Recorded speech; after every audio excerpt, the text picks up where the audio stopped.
부산에 대원 워크숍 갔는데 은혜랑 저랑 나와 베란다로 나와. 그게 한 2021년쯤이었던 것 같아요. 근긴장성 발성장애다. 이제 인생 선배로서 얘기를 해주자면 결혼하지 마. 네, 오늘의 초대 손님 대원칠기 이다은입니다.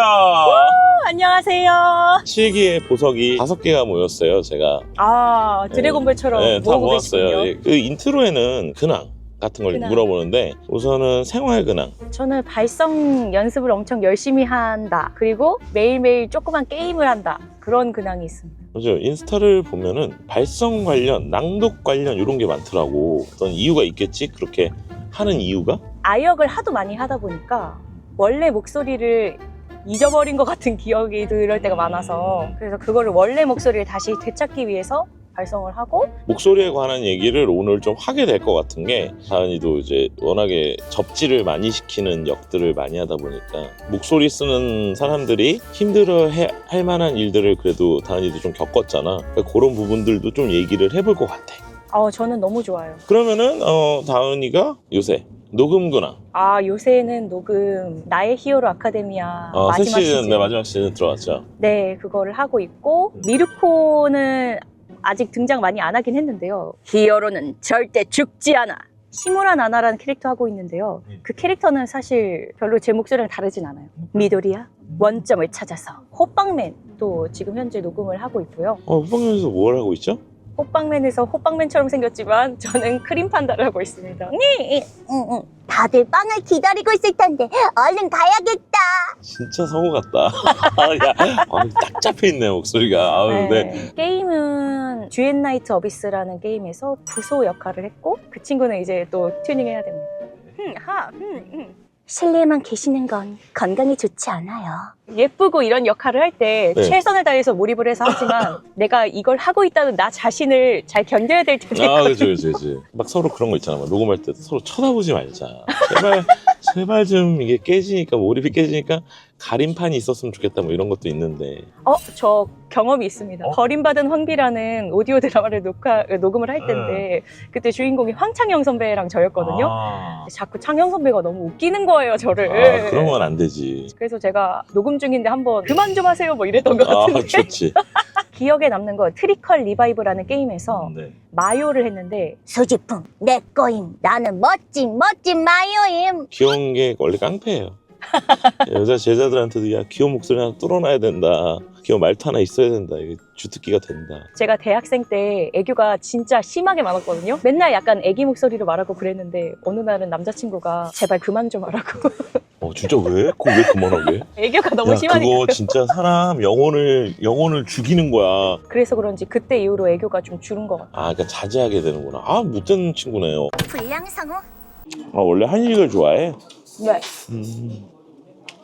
근데 느끼한 걸 잘 못 먹어요. 동기들 얘기를 안 할 수가 없어. 나는 너무 대단한 것 같아. 그러니까 막 친하게 막 지내고 놀러도 가고 막 모임도 되게 막 연말 모임도 갖고 되게 부럽기도 하고 신기하고 재밌는 것 같아. 좋은 것 같아. 부러워. 저희는 좀 남자들이 잘 받아주는 것 같아요.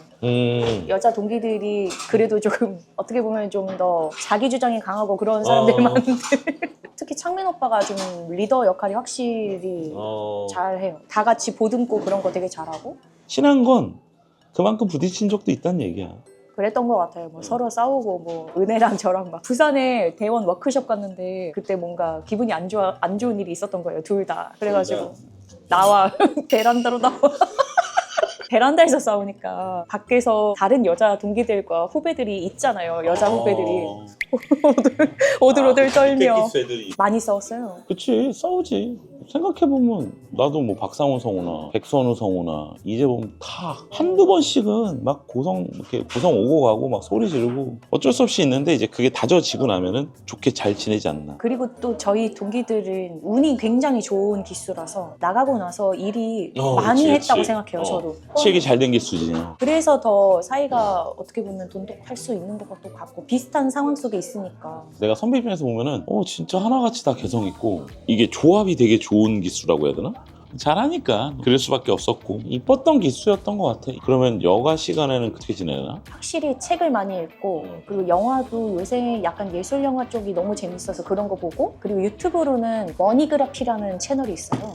거기서 이제 토크하는 게 너무 재밌어서 음악이면 음악, 뭐 경제면 경제 막 그런 분야 사람들이 나와서 얘기하는 거 그런 것도 진짜 잘 보고. 되게 지적인 삶을 살고 계시네. 책을 보는 건 너무 좋은 거다. 진짜 우리 뭐 책을 진짜 안 보게 되니까 쫄따구들한테 좀 권해주고 싶은 책들 없어? 권해주고 싶은 책 제가 엄청 많이 읽은 소설이 있는데 자기 앞의 생이라고 약간 청소년 필독도서 이런 거예요. 근데 그게 너무 좋아해서 대여섯 번을 읽은 책이고 그게 어린아이의 시선으로 세상을 본 책이거든요. 마지막쯤에 그냥 감동이 막 쓰나미처럼 아 진짜로? 다가온 책이고 요새 본 거는 폰모노라는 단편 소설집이 있는데 제가 한국 단편 문학을 좋아해가지고 젊은 작가상 뭐 수상 작품집 이런 거 뭔가 연기적 관련 때문에 그런 거야? 그냥 개인 취향이야? 이게 제가 대학생 때 도서관에서 알바를 했거든요. 그때 이제 제가 되게 흠모하는 사람들이 있었어요, 몇 명. 그 사람들이 본 책을 따라서 보다가 재미에 빠져버린 거예요. 우리나라에서 삶은 이 디지털에 쩌든 이 삶을 사는 친구들 중에 책을 보는 친구들이 있으면 되게 높게 봐. 사실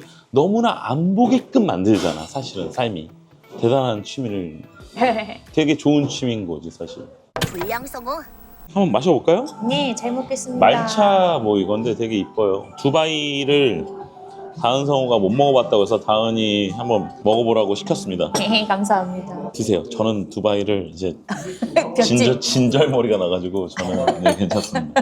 자, 이제 보통 이제 3부를 오면은 이제 과거로 돌아가. 과연 이다은이라는 사람은 도대체 왜 성우가 된 겁니까? 저는 만화를 진짜 좋아했어요. 만화책, 애니메이션 진짜 좋아했고 되게 자연스럽게 성우라는 존재를 알게 됐고 학창 시절부터 성우가 꿈이었어요. 20살 되자마자 성우 학원 찾아가서 배워보고 저는 2008년부터 공부를 했어요. 저는 선배들하고 강의를 같이 많이 들었고 그러면 그때 생각나는 선배 있어? 굉장히 많은데 제 첫 수업에 더빙 수업의 기억이 사문영 선배님과 함께 했던 더빙 그 다음에 같은 한 반에 EBS 이민규 선배, KBS 종인수 선배 그리고 또 다른 반에 갔더니 또 KBS 장희문 선배 있었고 뭐 대교의 김주호 씨랑은 같은 반이었고 또 진짜 일찍 했다.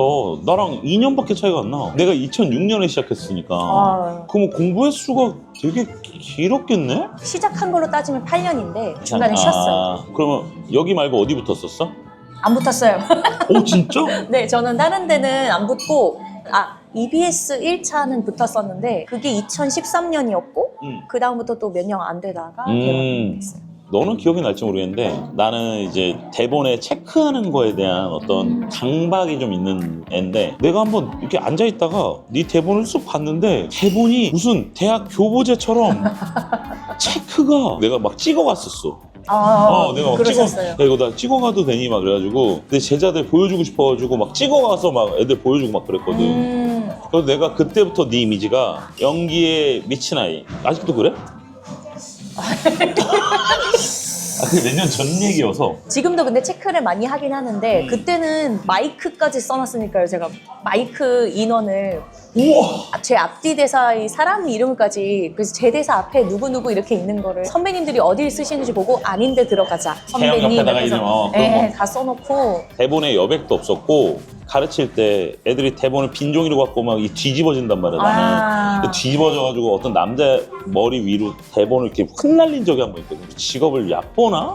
이런 느낌도 들고 어떻게 이렇게 준비를 하나도 안 해올까 막 이런 것도 있어가지고 그리고 지금 뭐 이런 거는 그냥 내가 선배로 보는 우연히 보게 된 장면들인데 우리 회사 연습작 같은 거 할 때 후배들 연습작을 해요. 그러니까 방송 안 나가는 용도로 애들이 연습을 하는데 다은이가 가끔 와가지고 뒤에서 이렇게 보고 있고 애들한테 조언해주고 그런 모습들이 있는데 시간이 많아서 취미로 잡돌이를 하러 조언을 해주러 가는데 근데 요새는 워낙 그걸 안 해주니까 애들은 좋을 수도 있어. 왜냐면 이게 프로가 되면은 누구한테 뭘 배우는 게 쉽지가 않아요. 사실은 경쟁자 구성이 달라지잖아. 못하면 못 살아남으니까 그런 면에서는 되게 좋은 채찍에 가까운 우리 다은 선생님이 제자들한테도 좀 엄한 편이야? 제자들에게 엄하다기보다는 쉬는 시간이 없어요. 그 친구들은 제가 화장실도 잘 안 가거든요. 레슨 시간을 꽉꽉 채워서 쓰는. 네, 꽉꽉 채우고 한마디 들어보고 다시 그거 계속 듣는 그런 스타일이에요. 이 문장의 이 어미, 이 단어가 음색이 좋아요. 이 음색으로 처음부터 끝까지 다 하세요. 뭐 이런 식으로. 네, 맞아요. 약간 공개돼 있는데 내 것만 계속 리플레이 되면은 조금 그럴 수도 있는 그런 느낌이 있겠다. 그쵸. 근데 그게 좋았을 때 좋은 걸 들어봐요. 저는 반대로예요. 저는 개똥 같은 거, 거지 같은 거를 한 12번 정도 틀어줘요. 놀리려고. 불량 성우. 이게 내가 이제 다은이를 불렀을 때 바이올렛 얘기를 꼭 하고 싶었어. 너무 연기가 어려웠을 것 같아. 그때까지 갔었을 때 필모에서는 바이올렛이 가장 난이도가 최상권에 들지 않았을까라는 생각을 해. 지금까지 해도 되게 어려운 그치. 녹음이에요. 진짜 난이도가 극상. 재녹음도 되게 여러 차례 다른 성우들도 막 시켰다 이런 얘기들도 있더라고. 그걸 오디션을 봤으니까, 그리고 프리랜서 첫 오디션이니까 너무 떨리잖아요. 그 분석을 했을 때 약간 애가 짐승 같은 거예요. 그렇게 준비를 해갔어요. 근데 그게 통했는지 이제 어쨌든 되게 좋게 봐주셔서 됐는데, 녹음할 때부터 이제 야 이거 모르겠는데 이런 느낌이 매 화마다 있는 거예요. 근데 저도 잘 모르겠고, 그러니까 PD님한테 계속 얘기 듣고 재녹음도 많이 했고 계속 할 수밖에 없었어요. 연기가 딥한 게 너무 많고 막 서사가 갑자기 참다 빡 터지는 게 많고 정말 너가 아니면은 할 수 있을까 싶을 정도로 잘 붙더라고. 아유, 진짜로. 감사합니다. 그리고 그 작품이 제가 했던 모든 작품 중에 가장 기술적이지 않은 작품이에요. 그게 테크닉이 생기기 전에 하는 거니까 완전 어떻게 보면 생으로. 이제 꽤 쌓였잖아 필모가. 좀 꼽아볼까? 애정이 가는 캐릭터? 일단 바이올렛은 무조건 있고요. 1순위잖아. 네. 대원의 언데드 언럭이라는 작품이 알지. 있어요. 알지. 거기 주인공이 이즈모 후코인데 그것도 되게 많은 감정에 왔던 캐릭터여가지고, 원신이란 게임의 치오리도 있고 쿠키런 킹덤의 슈크림 맛 쿠키, 메이플 스토리도 오. 아델이라는 역할을 했거든요. 마음껏 하세요. 그런 자리예요. 더빙도 되게 많았는데, 그러면 남아 비율이 높아? 여아 비율이 높아? 이게 전속이고 전속이 아니고가 차이가 많이 나요. 전속일 때는 거의 무조건 남아를 했어요. 전속 이후에는 여자아이를 하도 많이 해서 약간 혼란스러웠어요. 그렇겠다. 원래 한쪽으로 다 치우치거든요 성우는. 남아, 아줌마, 엄마 이쪽 하다가 나오고 나서는 바이올렛 에버가든 하면서 그런 친구들 위주로 되게 많이 하고. 그러면 우리가 아까 얘기하기로 했던 목에 트러블이 생겼었지? 네네네. 그리고 약간 중단했었지 성우 활동을. 저는 이제 녹음을 정말 너무 많이 하고 밤에 집에 들어갔는데 다음날 아침에 녹음 있고 이런 게 정말 많았어요. 그게 한 2021년쯤이었던 것 같아요. 근데 어느 순간 결절이 생기고 녹음을 다 미뤘는데 결절이 나았는데도 목소리가 잘 안 나오는 거예요. 이거 큰일 났구나 해서 병원에 가서 그때 이제 근긴장성 발성장애다 그 얘기를 듣고 너무 안 나올 때가 있었어요. 그래서 그때는 이제 작품 다 내려놓고 쉬고 발성교정사 선생님한테 들은 거죠, 레슨을. 그게 약이나 보톡스로는 치료가 안 돼요. 정서적인 부분이 큰 거야? 뭐야? 그것도 있는데 신체적으로 너무 혹사를 혹사해서. 시켜서 원래대로 안 돌아오는 거예요, 목이. 3, 4개월 정도는 아예 거의 못했고, 그 다음부터는 치료를 하면서 녹음 연락이 오면 말씀을 드리고 지금 치료를 하고 있는데 목소리가 이 정도 나온다. 그렇게 해서 일을 한 거예요, 다시. 4년 정도는 치료를 받으면서 일을 그냥 잘했어요. 말할 때도 문제가 없고, 녹음도 잘했는데 이제 재작년에 이혼하면서 다시 이혼한 거 나가도 돼요? 어떡해요, 뭐 이혼했는데 그럼 나와요, 나무위키에. 그때 이제 스트레스를 많이 받았나. 그쵸. 정서적으로 좀 힘들 수 있으니까. 근데 어쨌든 원인은 똑같았어요.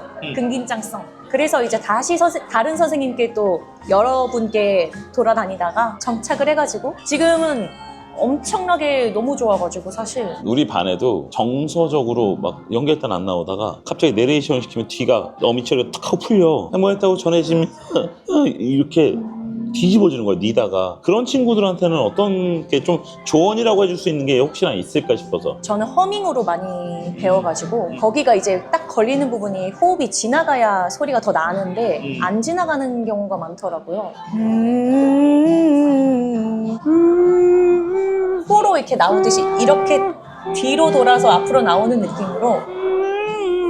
이렇게 그렇게 해서 음을 써보는 건가요? 네, 다양하게 하는데 목에 힘을 푸는 게 제일 중요해서 높은 음 갈 때는 가성으로 바꿔서 그렇게 진짜 배웠어요. 내가 이런 부분에 대한 어떤 메커니즘이 없는 사람이어서 다은이를 불렀을 때 다은이가 이렇게 좀 도움을 받고 싶었어요. 그래서 해달라고 한 거예요. 방법을 나는 모르니까. 다은이는 다 겪었고 이겨냈고 잘하고 있고 그러니까 오늘 저와 함께 했는데 더 하고 싶은 얘기가 있으면 해도 돼요. 저는 사실 근데 요새 드는 생각은 그거밖에 없어요. 건강해야 된다.